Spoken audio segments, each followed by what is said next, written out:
د پولیس سرات په دومره سختی وي چې هر انسان سره به یره وي، تلی به نشي، ځکه چې عدالت د چا دی؟ الله پاک عدالت دی. واما من خاف مقام ربه ونهى النفس عن الهوى فإن الجنة هي المأوى. وی کوم انسان چې د الله پاک مخکې د ولاړ نه ویرید او خپل نفس د خواهشاتو نه منع کو، چې شیطان ورته څه وایي د هغې مقابله کې د نیک کار وکړو، نو فإن الجنة هي المأوى. د دې انسان ټکانه او د دې انسان مسکن هغه جنت دی. او دا ډیره سخت خبره ده. واما من خاف مقام ربه، د رب مخې ته ولاړه ډیره زیاته ده، سخته ده. نو هر انسان به دومره سخت تکلیف کې وي چې دی به پیغمبرانو باندې وګرځي، هر یو پیغمبر به انکار کوي. آدم علیه السلام نه چې راشي، نو آدم علیه السلام به ورته وفرمایي چې نه، ما ته به الله پاک وایي چې ته غنم غدانه ولې خوړه؟ وایي زه به ورته بیا څه وایم؟ پیغمبر دی، معصوم دی، لیکن دومره د الله نه یېرېږي. نوح علیه السلام نه به راشي، هغه مو ته انکار وکړي. عیسی علیه السلام ته به نمبر راشي، عیسی علیه السلام ورته وایي نه زه خو نشم ورتلی. عیسی علیه السلام نه به الله پاک تپوس وکړي چې آیا تا دې خپل امت ته ویلي، تا دې خپل قوم ته ویلو چې ما او زما مور په خدای باندې ونیسئ، ما او زما مور ته خدای ووایئ؟ نو عیسی علیه السلام به داسې نه ویلې، لیکن د دغې خبرې به دومره قوت وي چې د عیسی علیه السلام د هر یو د ویښته د ځای نه به د خولې په ځای باندې وینه روانه شي. حالانکه عیسی علیه السلام به داسې نه ویلې، نو انکار به وکړي. نبی علیه السلام ته به خبر راشي، نبی اسلام ورته فرمایي ما ته الله پاک د شافع محشر لقب را کړی دی، رحمت للعالمین لقب را کړی دی. وما ارسلناک الا رحمت للعالمین وما ارسلناک الا کافة للناس. نبی علیہ السلام با د یوې هفتې په مقدار باندې الله پاک ته سجده وکړي، چې څنګه الله پاک ته په سجده پروز د یو هفتې په مقدار باندې، او هغه روز به څومره اوږده وي. الله پاک چې کله راضي شي ورته وایي ارفع رأسك یا محمد سل تعطى اشفع تشفع. ای زما محبوب پیغمبره، تا ما ته سجده وکړه، تا پکې زما حمد تسبیح وکړو، د خپل امت بخشش دې وغوښته، زما ستا هغه سجده قبوله کړه، شفاعت کوه زه به ستا شفاعت قبلوم، ته سوال کوه زه به ستا سوال قبلوم. د هغې نه پس به بیا حساب کتاب شروع شي. نو لومبني به څوک دي سوال جواب له؟ اوس صحابه کرام ولاړ دي، تابعین ولاړ دي، تبع تابعین ولاړ دي، ګنهګاران ولاړ دي چې په دنیا کې د نبی علیہ السلام نافرمانی کړې ده. هغه هلته د نبی علیہ السلام د شفاعت امیدوار دی. د افسوس مقام دی چې په دنیا کې د نبی علیہ السلام سنت تخپو لاندې کی او هلته د شفاعت امید ساتي. نو صحابه هم ولاړي، ګنهګاران خلک هم ولاړي، نیکان هم ولاړي. نبی علیہ السلام به اخوا دې وګوري چې څوک ور مخکې کوي. الله پاک به ورته وفرمایي یو کس را مخکې کړه چې حساب کتاب شروع کړه. نبی علیہ السلام به اخوا دې وګوري چې څوک مخکې کوي. اچانک به ابوبکر صدیق رضی الله تعالی عنہ مټ ونیسي، وی زه ور مخکې شه، د الله پاک روان دې ورشه، مخې ته ودرېږه، حساب کتاب در سره کوي. سخت مقام به، سخت معامله به. چې کله ابوبکر صاحب دا خبره ووري، هغه به وروسته شي نه د عمر رضی الله تعالی عنہ هغوی مخکې کې زه نشم مخکې کېدی. نبی علیہ السلام به ابوبکر رضی الله تعالی عنہ لاس نه ونیسي او الله پاک مخې ته به ودرېږي چې الله پاک حساب کتاب شروع کړه. الله پاک به ورته وفرمایي چې ځه به حساب کتاب جنت ته بوتلې، ما تا سره وعده کړې وه چې ابوبکر فی الجنه، ابوبکر جنتی دی زه خبره دروغ کولی نشم، زه ابوبکر مې مفت جنت ته داخل کړم. عشره مبشره صحابه به جنت ته لاړ شي، نیکان به جنت ته لاړ شي، هر یو کس به جنت ته لاړ شي، ګناهګاران به پاتې شي. د چا به پلار شفاعت وکړي، د چا به عالم شفاعت وکړي، د چا به قرآن خوان شفاعت وکړي، د چا به شهید شفاعت وکړي.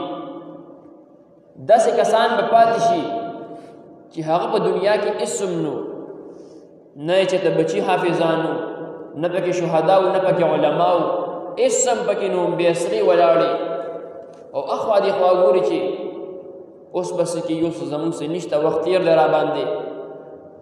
او دا انسانان، دا کسان بې اثري پاتې شي، امید یې ختم شي چې بس مونږ خدای جهنم ته روانو.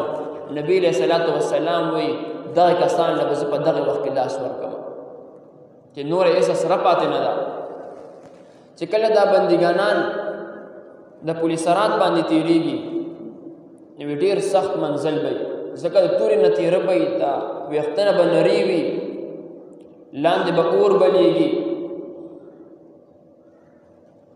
نو دومره سخت به چې نبی علیہ الصلوۃ والسلام کله په پولیسرات باندې تېرېږي نو په دې املا باندې به دړ راشي د نبی علیہ الصلوۃ والسلام چې امام الانبیاء دی، ساقی کوثر دی، شافع محشر دی، رحمت للعالمین دی، محبوب خدا دی. د هغوی په املا مبارکه باندې به د ډېر تکلیف او ډېر یرې نه درد راشي. جبرائیل امین به راشي په املا مبارکه به لاس کېږي چې نبی اسلام څنګه تسلي وخوري، فوراً گویا شي یا رب امتی یا رب امتی یا رب امتی. چې د تکلیف نه به ملا در راشي په هغه وخت کې خپل امتی نه ایرې چې زما د امتی به څه کېږي چې په ما دومره سخت منزل را روان دی. لیکن نن مونږ څه کوو؟ اولته نبی علیہ الصلوۃ والسلام زمونږ دپاره څه کوي؟ هر یو امت چې دی نو د نبی علیہ الصلوۃ والسلام امت په هغې باندې مقدم دی، ځکه چې پیغمبر زمون اعلی الله پیدا کړی دی نو امت هم ولا الله پاک اعلی ورکړی دی.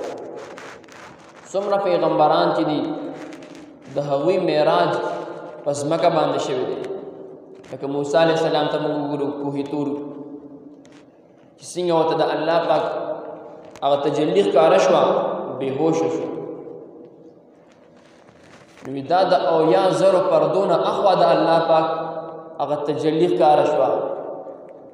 الله پاک ورته ووایي چې ته زما هغه تجلی برداشت کولی نه شي، لیکن موسی علیہ السلام وایي نه خیر دی. نو اویا زره پردو کې اخوا چې تجلی یې ولیده نو موسی علیہ السلام بېهوشه شو. زما ستا آقا یوازې پردو کې نه، اسمانونو کې نه، الله پاک سر په عرش باندې ناسته کړې ده. کله چې خطو نو نبی علیہ الصلوۃ والسلام د ادب د وجه نه خپل پیزار مبارک وویست چې د الله پاک عرش ته خېجم پیزار مبارک یې وویست. الله پاک ورته ووایي نه محبوبه راځه، د پڼو سره راځه، پیزار سره راځه. نو کم ځای کې چې د انسان نظر رسی، اسمان ته زمون نظر ورسی، مونږ ته دغه انتها ښکاري چې کم ځای زمون انتها ده هغه ځای کې د نبی علیہ السلام قدم مبارک لګېدلی دی. لیکن مونږ به په رسالت او پیغمبرۍ کې ټول پیغمبران به مونږ یو شان ګڼو، په ټول باندې مونږ یو شان ګڼو. لا نفرق بین احد من رسله، مونږ به تفریق نه راولو، لیکن الله پاک د بعضو پیغمبرانو په بعضو کې تفریق راوستی دی. تلک الرسول فضلنا بعضهم علی بعض. لیکن په نفس پیغمبرۍ او رسالت کې مونږ ټول پیغمبران یو شان ګڼو چې ټول د الله پاک پیغمبران دي، د الله پاک رسولان دي، نبیان دي. نو محترمو، نبی علیہ الصلوۃ والسلام چې دا وفرمایل چې لا یؤمن احدکم حتی اکون احب الیه من والده وولده والناس اجمعین. نو په دې کې د انسان ټوله زندگی راغله، که تا ته د غم وخت راشي، د خوشحالۍ راشي، د صلح راشي، د جنگ راشي، په هر یو میدان کې د نبی علیہ السلام سنت طریقې ته ګوره چې په دې کې نبی علیہ الصلوۃ والسلام څه کړی دي، نبی علیہ الصلوۃ والسلام څه کار کړی دی، خوښ کړی دی چې تم هغه کار وکړي. اسې نه چې په قبر کې بیا تا نه تپوس وشي چې د نبی علیہ الصلوۃ والسلام هغه مبارک چهره ته ښکاره شي چې وایي دا څوک دی. د نبی علیہ الصلوۃ والسلام باره کې تپوس وشي چې دا څوک دی. ماذا تقول فی حق هذا الرجل، فرشتي به تپوس وکړي چې دې سړي باره کې ته څه وایې، دا څوک دی، دا پیژنې.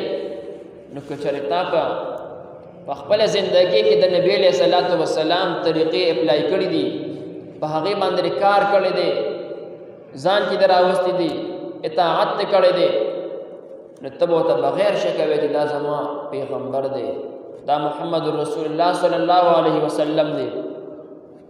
او که چېرې تا د نبی علیہ الصلوۃ والسلام په طریقو باندې عمل نه کړی، په مخ باندې دې ګیره نه وي د نبی علیہ الصلوۃ والسلام ګیره وي، او ته وایې چې دا زما پیغمبر دی، نو فرشتي به څه وایي چې دا وګوره ستا په مخ ګیره شته؟ نه، وایي ده خو خشته ګیره ده، بیا به ورته هغه ځای کې څه وایو. هغه اخري سټیپ وي، سخت منزل وي، هغې کې به ورته بیا موږ څه وایو. په دنیا کې چې د یو انسان واده وي، نو د بارات دپاره دی ځان له کپړې الي، ولیمې دپاره ځان له کپړې الي چې ورځمه او خواږې کور والا راته خشته ووري لکه دا ډېر خشته راغلی دی، زمونږ دا زوم ډېر خشته راغلی دی، خشته لباس یې چولی دی، خشته کپړې یې چولی دي.